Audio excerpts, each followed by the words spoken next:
Jadi teks diturunkan menjadi konsep, lalu diturunkan lagi menjadi kegiatan praktis. Saya contohkan, Kiai Haji Ahmad Dahlan waktu akan membangun hubungan antara orang kaya-kaya dengan orang keluarga keluarga yatim di Kauman. Dalam sejarah kan ada itu. Ketika pengajian surah Al-Maun itu, kan ditanya, ini kok ada kata wala yahuddu ala ta'amil miskin, dan ada orang yang tidak mendorong memberikan makan orang miskin misalnya. Terus wala yahuddu ala ta'amil, terus wawailul, bukan ara'aital ladzi yukadzibuddin fadzalikal ladzi yad'ul yatim dulu lah.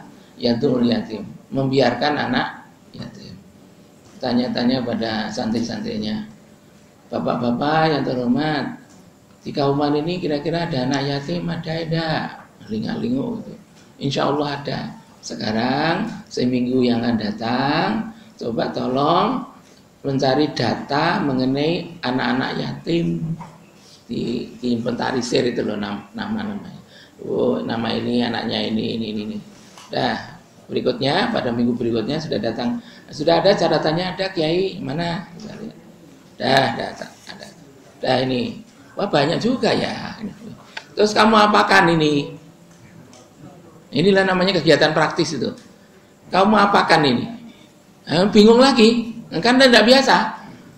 Karena hanya membaca ara'aital ladzi yukadzibu biddin fadzalikal ladzi yad'ul yatim. Sudah bukan konsep teks. Konsepnya adalah menyantuni anak yatim. Kegiatan praktisnya apa? Lah ini dia pakai daftar ini. Diam semua. Ya, gini, saya tanya lagi. Di sini di Kauman ini ada orang kaya enggak? Banyak Kiai. Wah, baik. Seminggu survei. Siapa namanya orang sugih-sugih kuwi? Diinventarisir. Lalu satu si haji ini. Nah, sekarang minggu kedua itu ini sudah ada daftar 2. Ada daftar anak yatim, ada daftar orang sugih. Ini lebih piye iki? Nah, meneng lagi karena belum terbiasa. Terus iki dihubungnya ini loh. Jadi daftar orang kaya ini buat disapakan pada daftar. Lalu Pak Yai ini yang kaya-kaya itu belum pernah tahu mengenai kewajiban semacam itu yang lebih nyata seperti itu. Oh, kalau begitu minggu ketiga tak undang itu wong sugih-sugih di Kauman itu, khusus pengajian wong sugih. Betul, jadi diundang, diterangkan itu kewajiban seorang kaya terhadap orang-orang berpunya, antara lain yatim itu ini. Lah ini sekarang daftarnya saya punya. Ini tak santri-santri sudah dikumpulkan. Ini daftar anak yatim. Sampean itu bertanggung jawab pada ini. Akhirnya apa? Kumpulkan uang. Ini kalau tidak salah sudah dicek juga kebutuhannya, antara lain sabun mandi. Coba sabun mandi, Masya Allah. Saya juga di luar dugaan saya loh bahwa sabun mandi antara lain. Nah sekarang coba bapak-bapak ngatasi anak-anak yatim ini, kalau mandi jangan hanya pakai batu. Jadi kosokan dengan batu Pak? Batu gombong itu loh Pak. Itu jangan itu. Gantilah dengan sabun mandi. Dikumpulkan, diberikan sabun mandi, lalu sabun mandi itu oleh santri-santri itu diberikan pada keluarga anak-anak yatim. Coba seperti itu. Inilah namanya struktur mekanisme ajaran yang begitu masih abstrak, lalu berubah menjadi tindakan nyata real di lapangan. Kiai lain nggak ada itu. Coba Bapak yang Kasupuan, kalau kita baca sejarah kiai-kiai dulu, adakah yang tertulis di dalam sejarah menerjemahkan dari teks menjadi kegiatan sosial yang tengahnya itu konsep? Nggak ada. Itulah revolusi berpikir yang ditemukan oleh almarhum Kiai Haji Mataram. Nah ini tentunya kita diteruskan ini inspiring man. Ya, kiai sekarang harus begitu. Kiai Muhammadiyah harus begitu modelnya. Jangan lalu kiai model lain. Kalau ini disebut dengan berkemajuan. Nah, seringkali mengatakan, oh maju nih. Ya kita buktikan aja. Ini loh cara berpikirnya itu loh. Dari pemahaman agama lalu diamalkan. Dasar normatifnya ada. Dan Kiai Haji Mataram tidak suka sampai dimasukkan kelompok yaitu kaburu maktan indallahi antakulu ma la taf'al. Tidak mau. Saya harus konsekuen. Terus dibentuk filosofinya. Filosofinya apa? Yaitu tadi dari teks dipahami, dijabarkan dengan alat-alat dan metodologi, itu filosofinya. Nah kemudian mekanismenya gimana? Teks diturunkan jadi konsep, setelah itu diturunkan lagi menjadi kegiatan sosial praktis. Ini kawan. Ya monggo bapak-bapak sekarang panjenengan menilai mana itu hebat atau tidak. Monggo. Kalau hebat kita ikuti. Jadi nanti kalau bapak-bapak akan mendirikan pondok pesantren, kiainya memenuhi itu nomor 1 dulu itu. Bagaimana cara berpikirnya itu sampai bisa mengubah keadaan. Bukan hanya ngaji kitab kuning tebal-tebal saja, tetapi juga dipikirkan bagaimana pengamalan real sehingga berubah. Kalau tidak ya tidak ya apa namanya lunyu saja, licin saja, nggak ada apa-apanya. Itu yang pertama. Kemudian yang kedua, saya mengatur waktu ini. Yang kedua, pengamalan agama diselaraskan dengan kemajuan penggalian sunnatullah. Jadi mengamalkan agama itu tidak hanya sekedar mengamalkan agama manut saja gitu, enggak. Tapi kalau ada bagian-bagian tertentu yang memang diperlukan penyelarasan dengan penggalian atau hasil penggalian sunnatullah, itu perlu. Nah, sunnatullah itu apa? Di sini dasar normatifnya adalah dalam surah Fatir, surah ke-35 ayat 43. Falan tajida li sunnatillahi tabdila walan tajida li sunnatillahi tahwila. Dan tidak bakalan kau temui terhadap sunnat Allah, sunnatullah itu tabdil. Badala yubadilu tabdil, artinya mengganti, tergantikan, enggak, ya tetap konstan. Yang kedua, juga walan tajida, dan jika akan engkau dapati dalam sunnah Allah itu tahwil, hawala yuhawilu, itu berubah. Jadi ada dua kata kunci, tidak ada penggantian, tidak ada perubahan. Kalau begitu apa? Bapak-bapak, pasti kan? Nah, pasti ini ada semua di dalam hukum-hukum alam yang ada di kitab besar ini, alam semesta ini. Di situ tersembunyi rahasia sunnatullah, dan itulah yang digali oleh manusia dengan akal kemampuan masing-masing berabad-abad lamanya dan menimbulkan apa yang disebut dengan ilmu pengetahuan. Nah, kalau sudah ditemukan, apa dibiarkan, dipetieskan? Ilmu fisika, ilmu kimia, astronomi, oceanologi, itu ilmu kelautan, vulkanologi, ilmu gunung berapi, misalnya astronomi, ilmu tentang falak, ya, misalnya fisika sudah, ya, kimia sudah, biologi, ilmu kehidupan, ilmu hayat. Kalau dulu waktu saya sekolah rakyat dulu, ilmu hayat istilahnya. Itu dalam bahasa asingnya biologi itu. Apa kalau sudah ditemukan rahasia di dalam ilmu-ilmu terus dibiarkan aja? Ya SWT tidak. Kalau ada bagian-bagian agama yang memerlukan ilmu-ilmu ini diterapkan. Contoh, nah di sini.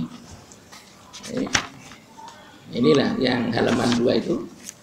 Untuk membuktikan benarnya keserasian antara agama dan ilmu pengetahuan tersebut, disimbolkan dengan kejadian yang bagi Ki Haji Ahmad Dahlan adalah amat tragis, yakni robohnya langgar milik Ki Haji Ahmad Dahlan. Coba, apa ini peristiwanya? Peristiwanya ialah kiblat. Ya, kiblat waktu itu film pencerahan itu loh. Sang pencerah. Sang pencerah ya? Ya betul, sang pencerah, betul. Ya, beliau malah hafal ini. Sang pencerah.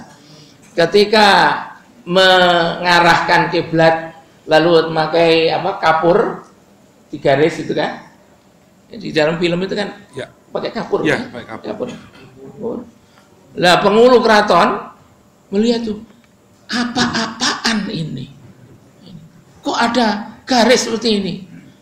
Nah, jadi terus diteliti, siapa yang berbuat begini? Terus ketemulah Ki Haji Ahmad. Terus difatwai, kamu Dahlan harus kembali. Jangan pakai kiblat model miring begini ini. Lah Kiai Penghulu itu tidak menggunakan ilmu namanya geografi dan astronomi. Nah, sedangkan Ki Haji Ahmad Dahlan membuat globe dan juga apa namanya itu peta geografi yang melebar itu. Oh di sini Pulau Jawa, ini Asia, letak Arab itu letaknya di sini, di utara dari Khatulistiwa. Kalau ke barat asli, kalau salat ini Pulau Jawa ini mesti ke sampai Kenya, Afrika itu, Afrika Tengah itu. Jadi kiblatnya yang Afrika. Tapi kalau memang betul lah ingin ke kiblat Masjidil Haram yang di Ka'bah di situ, ya harus agak miring. Di peta, seperti dalam dunia militer itu kan ditunjuk-tunjuk lewat pakai apa namanya tongkat komando itu. Ini oleh Penghulu, ini tidak boleh ini. Kalau kamu tidak kembali lagi, langgarmu. Nah, dampaknya apa? Langgarnya dirobohkan. Kan buat frustrasi itu dari Kiai Majalah, tetapi beliau untungnya saudaranya itu ada yang nututi itu sampai ke mana itu, ke stasiun Sepur itu direh-reh mau pulang kembali itu. Memang perjuangan begitu walaupun tragis begitu.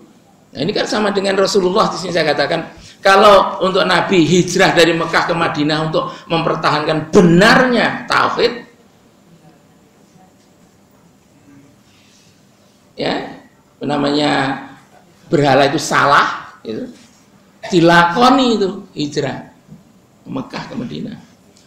Maka Kiai Ahmad Dahlan harus kehilangan langgar untuk meneguhkan benarnya konsep keserasian antara agama dan ilmu pengetahuan. Nah, karena keteguhan itu apa? 100 tahun kemudian Majelis Ulama Indonesia mengesahkan bahwa kiblat seluruh masjid di Nusantara hendaknya diarahkan sebagaimana juga yang dihitung oleh Ki Haji Ahmad. Ya ora apa-apa, 100 tahun. Ya dah. Ya, begini inilah, Pak. Ini kan ini revolusi berpikir atau tidak ini seperti ini. Bapak bisa menilai sendiri. Sampai beliau korban langgarnya dirobohkan. Hanya mempertahankan prinsip bahwa kiblat itu tidak menghadap ke barat sebagaimana tradisi itu. Tapi harus dikaitkan dengan ilmu geografi. Sunnatullah yang ada di dalam permukaan bumi ini. Itu. Kalau saya, wah, ini berpikir ke depan ya. Meloncat, nggak terbaca pada waktu itu. Memang kadang-kadang orang-orang besar seperti itu biasanya begitu itu. Jadi meramal kejadian yang orang-orang lain itu masih melongo semua, ya. Seperti ketek ditulup itu, lingak-lingu, ditulup itu siapa tuh yang nulup saya, lingak-lingu itu. Yang satunya sudah berpikir positif, tidak apa. Nah ini Kiai Haji Muhammad Dahlan sudah seperti itu. Inspiring man beliau itu. Kalau saya lihat itu yang kedua. Oleh karena itu sekarang sekolah Muhammadiyah, lembaga pendidikan Muhammadiyah tidak boleh memutus antara hubungan agama dan ilmu pengetahuan. Sebab kalau begini terjadi, nanti seperti Barat. Bukan kita mengolok-olok Barat, bukan. Di Barat itu ada paham namanya sekularisme. Sekularisme itu adalah memisahkan antara urusan gereja adalah urusan agama, dengan universitas yang ngurus ilmu pengetahuan. Ya sayonara aja lah. Dah kamu ngurusi gereja, kamu mau? Terus ya kamu mau? Ya, gue ngurusi ilmu. Misalnya. Akibatnya apa? Ruh etika agama tidak bisa mengendalikan jalannya ilmu pengetahuan di Barat. Makanya etika Barat itu kan etika filosofis, bukan etika agama. Kalau di dalam Islam, etika dalam tanda petik saja, tepatnya adalah akhlak ya. Kita jangan sekali-kali mengatakan akhlak. Yang ada adalah akhlak Al-Quran terhadap ilmu pengetahuan harus dipakai. Jadi kemarin sudah kita sebutkan hukum keseimbangan, dan itu kan ya, itu Quran itu, bukan filsafat itu, bukan penemuan berpikir keras dari para filosof, tidak, tinggal metik saja dari Al-Quran, itu loh. Makanya dalam Islam begitu itu, masya Allah. Makanya harus diserasikan antara agama dan ilmu. Yang ketiga ini terakhir, pergerakan harus diutamakan militansi sistem daripada sekadar militansi tokoh. Rakyat kita itu di dunia pertanian, ya, 80% masyarakat Indonesia itu nampaknya kehidupannya adalah petani. Kehidupan petani itu pinggiran. Di dalam sistem sosial di Jawa ini khususnya, itu yang dari pusat itu adalah kota. Kota dikuasai oleh keraton. Karena itu keraton itu sebagai ideal, apa ya namanya? Ideal type. Istilahnya ideal type itu maksudnya tipe ideal ya. Sesuatu yang patut di apa namanya Bapak? Dicita-citakan gitu loh. Terus bayangannya itu indah, enak, nikmat, besar, terkenal, populer, macam-macam lah gitu. Lah itu lalu membentuk cara berpikir kebapaan. Nah, misalnya kalau sekarang dalam ilmu politik namanya ABS, asal bapak. Nah itu, kalau sudah cara berpikir begini ini, maka tokoh itu menjadi sentral. Berpikir ketokohan. Orang mengagumi tokoh. Kiai Haji Muhammad Dahlan mengajari tidak seperti itu. Kalau kamu bergerak ingin mengabdikan dirimu ke dalam masyarakat untuk mengubah mereka lewat pergerakan, maka jangan tokoh yang ditonjolkan, tetapi sistem. Coba. Nah, sistem itu apa? Sistem itu seperti Al-Razi, kerja Al-Razi ini. Al-Razi ini kan kerja sistem. Di dalamnya ada unsur-unsur atau komponen-komponen. Setiap komponen dalam Al-Razi saling bersinggungan. Berputar tahu itu? Nah, roda-rodanya itu loh Bapak. Bersinggungan gitu namanya sinergi itu istilahnya. Terus semua gerakan itu menyatu menghasilkan satu produk, satu hasil. Ya, ini apa Bapak? Waktu. Seperti sekarang misalnya jam 10 kurang 9 menit. Seperti ini. Itulah kerja sistem. Jadi bukan apa itu namanya pandomnya sendiri, lalu apa roda satu itu kerja sendiri, enggak. Itu adalah kerjasama dari banyak komponen, tapi produknya satu. Itulah sistemnya harus dibangun sekokoh-kokohnya, bukan tokoh. Jepang itu yang berhasil itu. Jepang itu pernah setahun itu berganti perdana menterinya 2 kali. Tetapi apa? Negara itu tenang saja, konstan, ekonominya enggak ada gejolak, gitu. Politik nggak ada gejolak. Yang hanya ganti perdana menterinya saja, harus pemilu, itu betul. Tapi kondisi nggak berubah. Lalu pertanyaan saya di Indonesia, itu ganti presiden, gonjang gaji, ya tak? Ganti bupati. Bupati mungkin ini gonjang ganjing juga itu nanti. Ya. Ya, ini karena apa? Karena tidak militansi sistemnya nggak kokoh. Tapi yang masih kokoh adalah militansi tokoh. Nah, ini tawaran Kiai Madali luar biasa di sini ini. Kalau Muhammadiyah itu sebagai organisasi, kokohkanlah itu organisasinya. Jangan tokohnya. Tokohnya itu nanti hanya bergonta-ganti itu. Boleh kita umum berganti-ganti, tetapi sistemnya adalah kokoh, tidak ada terjadi keributan. Seperti Jepang. Nah itu. Nah kemarin alhamdulillah sudah dibuktikan ya Bapak. Waktu muktamar, ya kan tidak ada keributan toh. Nah itu mudah-mudahan nanti muktamar berikutnya itu yang diciptakan seperti Kiai Madali itu terus langsung. Jadi sistemnya yang kokoh. Tokohnya bisa berganti-ganti kok. Tokoh pasti harus berganti, itu pasti. Namanya kematian itu tidak bisa ditolak. Tapi apakah perlu organisasi harus mati? Ya, kalau bisa ya lama kan gitu. Nah di sinilah ini. Makanya ada kata-kata ini yang sebagai akhir dari apa yang saya katakan ini. Hidup-hidupilah Muhammadiyah, jangan mencari penghidupan dalam Muhammad. Tadi sudah disinggung juga oleh Bapak yang pertama. Maksudnya hidup-hidupilah Muhammadiyah apa? Perkokohlah sistemnya itu loh. Gulanya itu loh dibuat. Jangan cari semut gitu loh.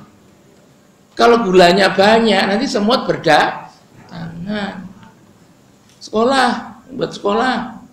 Bagaimana kepala sekolahnya dan sistemnya itu bagus, gurunya bagus, hasilnya dari sekolahnya bagus, insya Allah yang datang itu banyak. Yang daftar sebelum pendaftaran saja sudah inden. Sekarang modelnya inden ya, betul ya. Sekolah SD itu inden, SMP juga inden, terutama pada sekolah-sekolah yang sudah favorit itu, yang lumbur-lumbur. Itu karena apa? Sistemnya yang bagus. Kalau sistemnya bagus, orang berdatangan. Itu makanya hiduplah Muhammadiyah.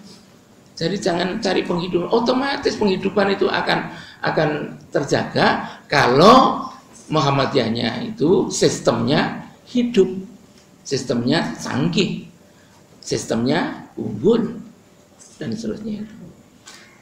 Nah ini kalau boleh saya masih ada waktu 4 menit. Kalau akan menganalisis mengenai kerja sistem itu ini, Pak. Dalam dunia sistem ini diperhatikan pertama ada komponen yang memiliki kapabilitas, meritnya, artinya punya prestasi lah untuk dijasakan.